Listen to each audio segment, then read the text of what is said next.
Viewers, shifting focus to the state of Jammu and Kashmir, where the anti-terror operation in Kishtwar district has now entered day 6. Now, in a major breakthrough, security forces gunned down 3 Jaish terrorists.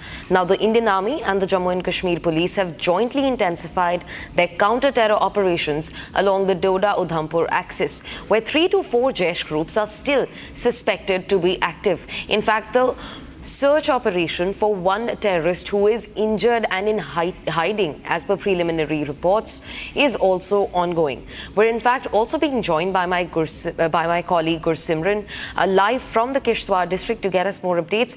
Gursimran, speak to us about the continuous combing operations that are on in the valley.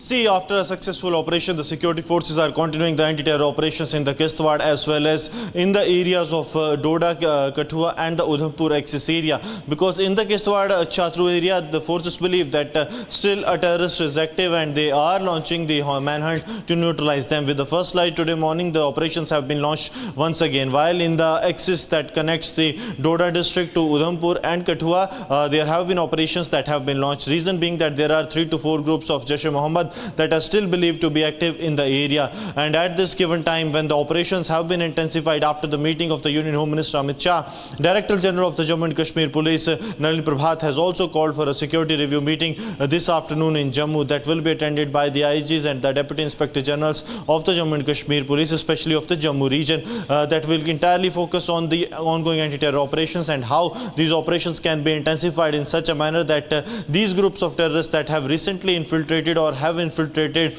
in last couple of years, they can be neutralized, because this killing of 3 terrorists of Jaish-e-Mohammed has come as a big setback to the organization being supported by the Pakistan that was trying to disrupt peace in Jammu and Kashmir. So now the anti-terror operations are underway in the Jammu region, and we have seen that those terrorists who have carried out more than half a dozen attacks in the last couple of years, they have been neutralized. So security forces are trying to ensure that this time the terrorist plan to make the summers hot in Jammu and Kashmir, they are foiled, and these all terrorists that have remained in the upper reaches of Jammu during the snow-clad mountains in winters, they are neutralized at an earliest. Right, Gursimran, thanks very much for tracking this story so closely for us and getting us all the minute-by-minute developments into the news. For now, viewers, shifting focus, we're getting a big breaking news from the state of Jharkhand, where an incident of stone pelting has come to light during a religious procession in the Jhurjhuri village in Hazaribagh. Security has been completely heightened in the area following the clashes in the incident.